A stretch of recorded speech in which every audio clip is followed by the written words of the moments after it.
লঘুচাপ দুর্বল হয়ে গেলেও এর প্রভাবে আগামী ৩ দিন রংপুর, সিলেট সহ দেশের বিভিন্ন এলাকায় ভারী বৃষ্টি হতে পারে। দেশের অধিকাংশ এলাকায় বৃষ্টির প্রবণতা বাড়বে বলে পূর্বাভাস দিচ্ছে আবহাওয়া অফিস। আরও বিস্তারিত আমরা জানতে চাই। আমাদের বইটিতে আমরা দেখতে পাচ্ছি রাজধানী সহ বিভিন্ন জায়গায় আমরা ছোট ছোট বৃষ্টিপাত হতে দেখছি, কিছুটা রোদও উঠেছে মাঝখানে। সব মিলে আসলে আবহাওয়া পরিস্থিতি নিয়ে কি বললো আবহাওয়া অফিস একটু জানাবেন।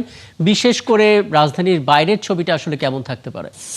রাকিব, আপনি যেমনটা বলছিলেন, আসলে আবহাওয়া অফিসের ভিতরে আমার এই মুহূর্তে প্রবেশ করতে পারিনি, কারণ এখানে মূলত আজকে প্রতি মন্ত্রণালয় থেকে বিশেষ কেউ আসছে, যে কারণে সকাল থেকে গেটটি বন্ধ করে দিয়েছে। যার কারণে আমি যতটুকু জানতে পেরেছি যে আবহাওয়াবিদ রশিদুল তিনি কিন্তু জানিয়েছেন যে সিগন্যালগুলো ছিল সমুদ্র বন্দরে ৩ নম্বর সিগন্যাল এবং নদী বন্দরে ১ নম্বর সিগন্যাল, সেগুলো উঠিয়ে দিয়েছে। পাশাপাশি হচ্ছে বৃষ্টির দিকে উত্তর অঞ্চলের দিকে কিছু কিছু জায়গায় ভারী বর্ষণ হতে পারে এবং সেখানে সামান্য এই ঢাকাতেও কিন্তু সামান্য বৃষ্টি হতে পারে। এবং আজকে আমরা দেখছি যে গুড়ি গুড়ি বৃষ্টি কিন্তু কিছুক্ষণ আগে ঢাকাতে হয়েছে এবং যেটি বলছে যে এই বৃষ্টিতে মৌসুমির প্রভাবে, অর্থাৎ এই বৃষ্টিতে খুবই স্বাভাবিকভাবেই নেওয়া যায় এবং বড় ধরনের কোনো ঝুঁকি বা কোনো বন্যার আশঙ্কা তারা কিন্তু করছে না এখন পর্যন্ত। তবে উত্তর অঞ্চলে ভারী বর্ষণের ফলে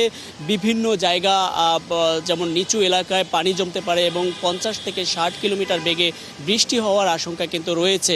পাশাপাশি যদি বলি যে তাহলে হচ্ছে যে গত কয়েকদিন ধরে যেই বৃষ্টিটা ছিল সেই বৃষ্টিটা কিছুটা কমে আসছে এবং মৌসুমি প্রভাবে এই স্বাভাবিক বৃষ্টির দিনে বৃষ্টি হবে এমনটাই কিন্তু জানিয়েছে।